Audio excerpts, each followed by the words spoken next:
Hello and welcome to our next collective worship. We've been working our way through the Jesse tree and we've learned about creation, about Adam and Eve, Noah, Abraham, Isaac, Jacob and Joseph. And now it's time to learn about Moses. So what went wrong in Egypt? It was a small voice, but it filled the whole church. The boy came and stood at his elbow. I'm hungry, the ice cream van didn't come today. Is that a whip you're carving? Did one of Jesus' ancestors drive a stagecoach? I'm carving a whip to symbolise the time when the Hebrews, the Israelites that is, were slaves. As the year passed, Joseph and the famine were forgotten. A new Pharaoh was in power, but the Egyptians suddenly looked round at the huge number of Hebrews living in Egypt and took fright.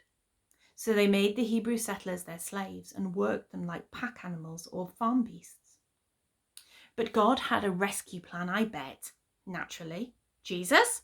No, ignorant boy. This was a long time before Jesus.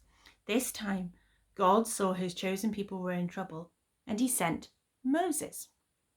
Did he help them escape? Cool. Tell us. Moses could not believe his eyes. A bush was burning, and yet it was not. As if extra leaves on the trees, yellow and red flames covered the bush, but it did not destroy it. Then the strangest thing of all, a voice spoke out of the bush. Take off your shoes, Moses. You are standing on holy ground. Moses up there.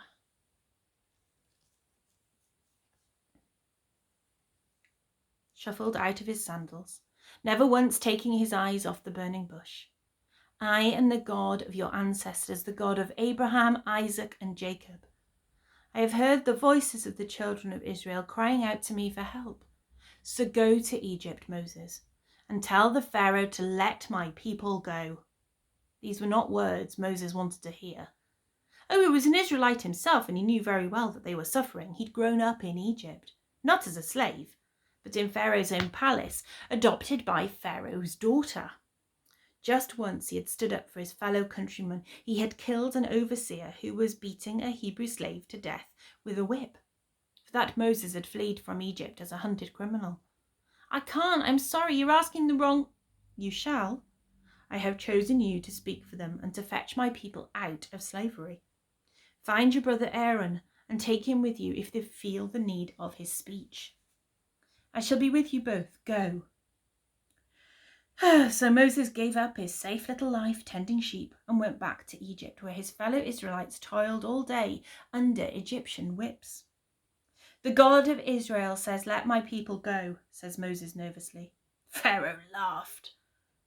And to punish him, gave orders that the slaves in the brick fields should make bricks without the straw that they needed for the task. Let my people go, said Moses, while Aaron worked small wonders, turning a stick into a snake. A magic trick, Pharaoh scoffed. Let my people go, or the God I serve will do terrible things to make you change your mind. But Pharaoh only curled his lips in contempt. Then plagues like the strands of a slave master's whip fell across Egypt. The Nile turned to blood. Frogs by the million made fat red blots as they hopped ashore off the crimson river or rained down out of the sky. Let my people go, said Moses, but Pharaoh would not. The frogs died in the streets and black flies rose off them in swarms, a plague of flies. God sent diseases that shrank all the fat, sleek cows, horses, camels into bony bags of hide. He plagued smooth Egyptian bodies with lice and boils and rashes. The crops died in the fields. So let my people go, said Moses, but Pharaoh would not. So God browbeat Egypt with fiery hail and freak storms and sent locusts to eat up all the crops. Now will you let my people go, said Moses. But Pharaoh said no. The last plague was the worst of all. God sent the angel of death, dark as the storm, sharp as the hail, sickening as frogs or boils, winged like a locust, fearful as a blood-red river. each Israelite family smeared into its doorposts with lamb's blood. And to remember that, we've got our very own lamb. And at the sight of the angel turned away. But under every Egyptian door, shut or open, locked or barred, the angel slipped in like an icy draught and smothered the firstborn of the household. "Let my people go," said Moses. He had to raise his voice above the noise of weeping mothers and grief-stricken children. "Go, get out, be gone," said Pharaoh. Out of Egypt streamed the Israelites like rivulets, joining into brooks, the brooks into a single river. A host of excited, happy faces hurried past the weeping Egyptian mourners, the newly dug graves. There were donkeys and carts, children and old people, women singing and men asking questions. "Where are we going? Where are you taking us, Moses?" "To a land flowing with milk and honey," he replied. "The one God promised to Abraham." He had no more idea of the way than that, but he had faith. Suddenly, away in the distance, a whirling spiral of darkness sprang up, like a genie from the desert sands, a pillar of cloud. "That way," said Moses, who knew a sign when he saw one. Remember the burning bush?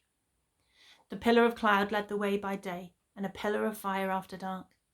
Left behind in his empty streets, Pharaoh looked out at his unfinished monuments, his empty brickfields, and seethed.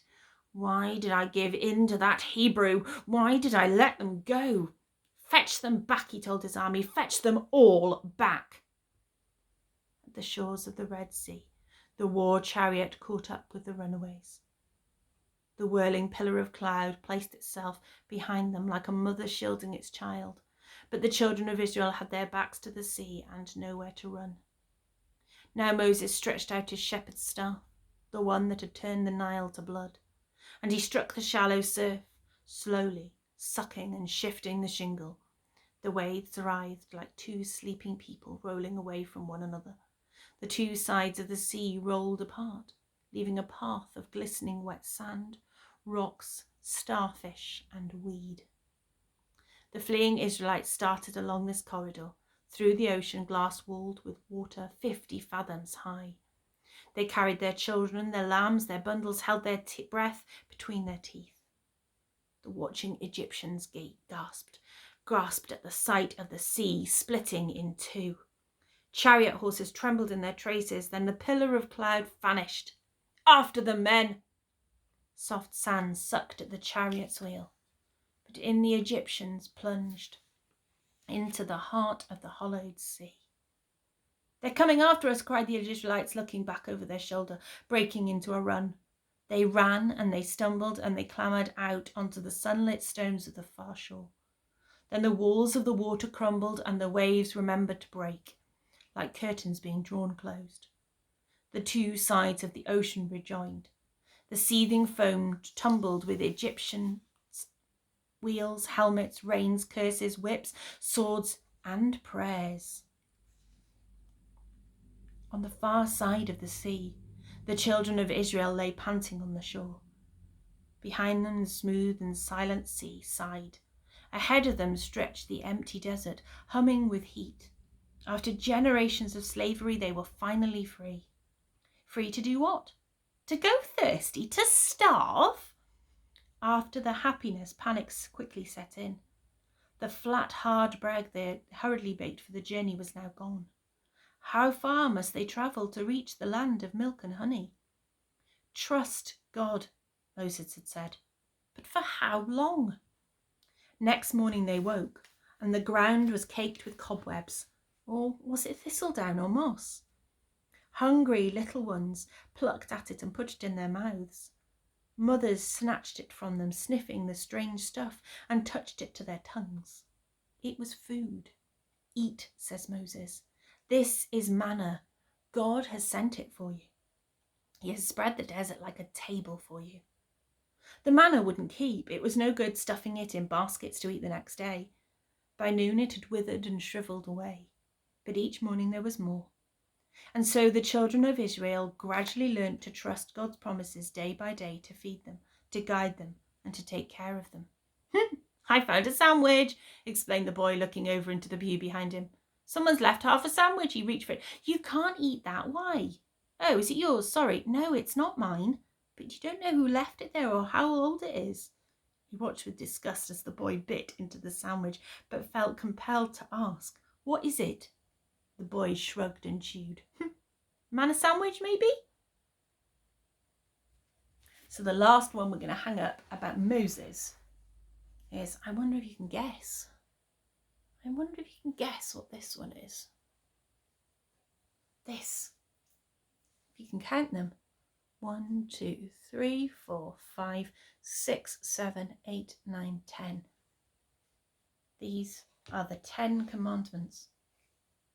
The commandments that Moses got from God when he went up that mountain. Now we've come to the end of our collective worship for today. And I'm going to say a prayer. And if you want to make it your prayer, say Amen after me. Dear God, we thank you for Moses. We thank you that he led all his people out of Israel into the new promised land. Thank you that you looked after them safe, and keep us safe until we meet again. Amen. I look forward to seeing you next time. Bye.